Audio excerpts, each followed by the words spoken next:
libertad e igualdad nos vale para muchas cosas, por ejemplo, incluso para hablar del salario mínimo, porque para ser libre, para ser igual, pues hay que tener las mismas oportunidades, y quien no tiene un solo ingreso no las tiene en este momento. Por eso hay mucha gente que dice que no es muy cuestionable, que hace falta una ayuda. La pregunta es ¿se puede consolidar a largo plazo en la economía? ¿Debe ser algo que permanezca como parte de nuestra estructura económica? Hombre, un ingreso mínimo vital existe ya. Yo creo que es muy importante recordarle a la gente que la renta mínima de inserción existe ya en las comunidades autónomas y existen muchos mecanismos como este. Lo que también tenemos que recordar es la bajísima efectividad que tienen a la hora de reducir la desigualdad y de mejorar el crecimiento y el empleo. La historia del plan de empleo rural, de la renta mínima de inserción, de mecanismos similares en toda la eurozona, lo que nos muestra es que no son medidas extremadamente eficaces para mejorar la posición de la gente. Ayudan, nadie puede negar que tiene un efecto de ayuda en un momento puntual, pero es verdad también que en una economía como la española, con una alta economía sumergida y con el alto desempleo que tiene, tenemos que sino implementar una serie de medidas que fortalezcan el crecimiento y que fortalezcan el empleo, porque la mejora de la igualdad solo se consigue mejorando el empleo, eso ya es más que evidente, ¿no? Y los datos sobre el empleo este año son tremendos. Hoy mismo veíamos que la OCDE decía que la economía española va a ser una de las que se van a llevar la peor parte dentro de la economía mundial. Hablaban de una caída de la economía entre el 11 y el 14% este año. Y estamos viendo datos que son muy significativos. Hasta el gigante Inditex, que nunca tenía pérdidas, anuncia pérdidas históricas para este año. Es España una economía débil, y cuando llegan los vientos en contra siempre terminamos cayéndonos primero, ¿no?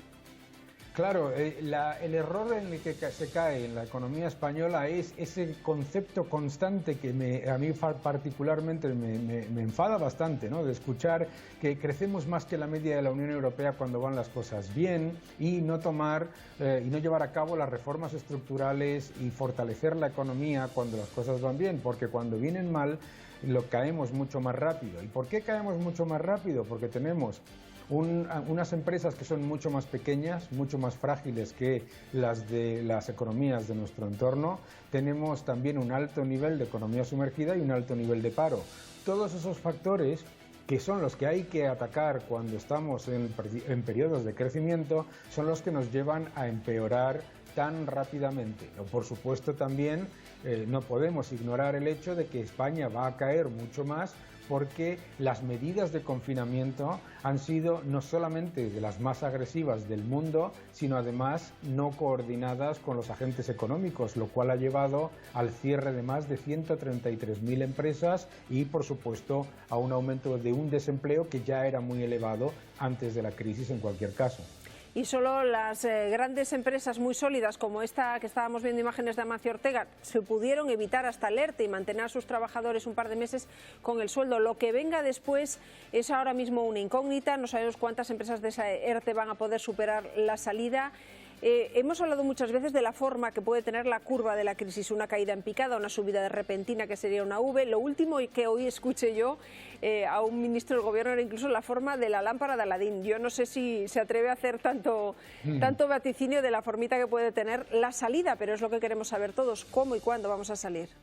Yo creo que, aunque el símil no fue muy afortunado, muy bien entendido, el de la lámpara de Aladino, que básicamente es una caída muy fuerte, una recuperación bastante más débil y entonces prácticamente estancamiento, es desafortunadamente bastante cercano a la realidad. Y si vemos hoy las estimaciones que ha hecho la OCDE, que no se caracteriza particularmente por hacer estimaciones muy negativas o muy pesimistas, básicamente esa es la forma, es decir, saldremos con un crecimiento que no se recuperará el Producto Interior Bruto perdido en el año 2020 hasta al menos el año 2023, y con mucho paro y desde luego con un crecimiento muy pobre después de esa pequeña recuperación, ¿verdad? soluciones y atajos que surgen por el medio. Vox está proponiendo a los ciudadanos que miren las etiquetas. Ahora vamos a explicar qué es lo que propone en concreto Vox y lo comentamos. Miguel. Mando al boicot y que esta iniciativa de la que hablabas es sencillamente una acción de responsabilidad y que la quieren tomar porque es el único partido abiertamente patriótico que sale en defensa de sus trabajadores. La verdad es que el lema de la campaña suena bastante a ese America First de Donald Trump. En este caso es lo nuestro primero, y lo que animan es a los ciudadanos a revisar cuando van a la tienda, bueno, pues el etiquetado de los productos para comprar solo aquellos que han sido fabricados, cultivados o comercializados aquí en España. Es una llamada no solo a los pequeños consumidores, también a las grandes empresas para que no acudan a firmas extranjeras para la prestación de servicios. Vox, por cierto, también hace un llamamiento para que este verano pues disfrutemos de nuestras vacaciones aquí, sin salir de España, que dejemos para otro momento los viajes al extranjero. María. Gracias, Miguel. La verdad es que esos llamamientos que en su día hacía Trump le daban resultados en cuestión de votos. La realidad que me gustaría saber desde el punto de vista económico es hasta qué punto, aparte de que puedas perjudicar a otros países, no perjudiques a trabajadores españoles, porque digo que en la importación también hay una cadena, ¿no?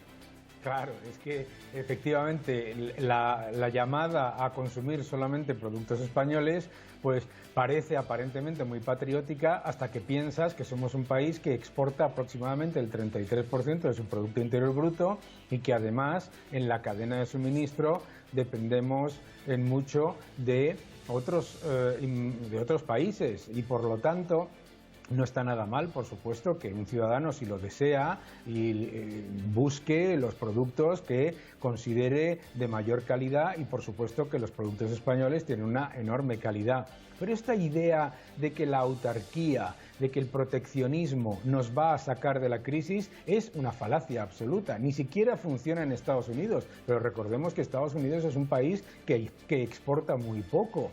Nosotros somos un país que tenemos una enorme industria exportadora y pensemos por un momento si todas esas empresas que gracias a la exportación van a poder salir de la crisis se encontrasen que en los países en donde exportan se generasen ese tipo de llamadas de solamente consuma productos brasileños o solamente consuma productos de Francia, ¿no? Francia es uno de nuestros principales socios comerciales. Es un error enorme. Y además es un error enorme que está planteado desde la idea de que lo que usted está comprando en la inmensa mayoría de los productos está solamente hecho en nuestro país, ¿no? Hay muchos, la cadena de suministro está muy abierta y precisamente lo que necesitamos para salir de la crisis es más apertura, no cantos de sirena de proteccionismo que no han funcionado jamás.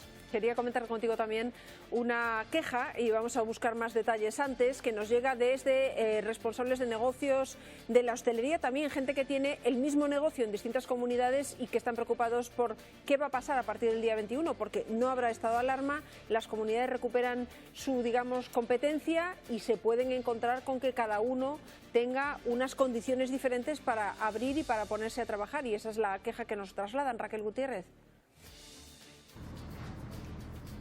Con el Real Decreto que quiere aprobar el Gobierno para cuando entremos en la nueva normalidad, serán las comunidades autónomas las que dictarán las medidas de protección que tendrán que llevar a cabo en hostelería, en restaurantes y en comercios. Hasta ahora era el Gobierno el que marcaba unas pautas específicas que tenían que llevar a cabo en estos establecimientos. Sin embargo, a partir de esta nueva normalidad del 21 de junio, será cada comunidad autónoma, cada región la que dirá qué medidas tienen que tomar en cuanto a la distancia de seguridad, a las medidas de higiene llevadas a cabo dentro de estos establecimientos y además, en caso de que hubiera un rebrote, deberán comunicarlo a Sanidad con el dato de los clientes. Sobre todo, lo más importante, deberán seguir llevando a cabo esa distancia de seguridad y las medidas de higiene específicas.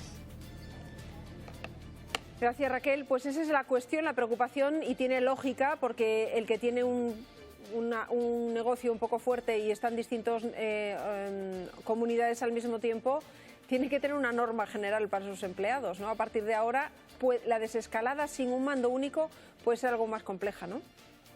Puede ser compleja, pero también tenemos que tener en cuenta que una desescalada, digamos, unificada y solamente decidida por un mando único no iba a funcionar. Y la verdad es que las comunidades autónomas tienen más capacidad de tener información real de cómo están funcionando las cosas. Por lo tanto, yo creo que el gran problema y la gran queja probablemente de la inmensa mayoría de los negocios no es tanto que sea una cuestión que dependa del mando único de la comunidad autónoma, sino de que los protocolos son un poco claros, ¿no? Por ejemplo, yo recibo de muchos comercios muchas dudas en cuanto, por ejemplo, a los probadores, en cuanto a la distancia de seguridad en unas áreas, pero no en otras, ¿no? Yo creo que hay que generar protocolos más detallados y que eso le permita a las empresas funcionar de una manera más cómoda y a los clientes también, por supuesto, estar más cómodos con la seguridad que generan. En eso podríamos, por ejemplo, no copiar, porque no hace falta copiar, pero desde luego existen protocolos muy buenos en los países más cercanos a China, Corea, Singapur, etcétera, que lo que hacen es darle a las empresas todo un abanico de posibilidades para que sea una pequeña o una más grande tengan distintos protocolos y que con ello se evite la necesidad de cierre forzoso, que es lo que, por ejemplo, no han tenido que llevar a cabo en tantas economías como Suiza o la propia Corea del Sur, ¿no? Bueno, a ver si aprendemos de la experiencia de otros y de la propia, ¿no?, de cara al futuro. Claro. Daniel Lacalle, gracias por estar con nosotros esta mañana. Suerte con esa Libertad o Igualdad, el último libro de Daniel de Lacalle, que como no hay feria de libro, hacemos un poquito de caseta a cada uno de los lugares por los que pases. Muchísimas gracias, un fuerte abrazo y España va a salir de esto, quiero decírselo a todo el mundo. España es mucho más grande que sus problemas y saldremos de la crisis gracias precisamente a esas empresas y a esas familias.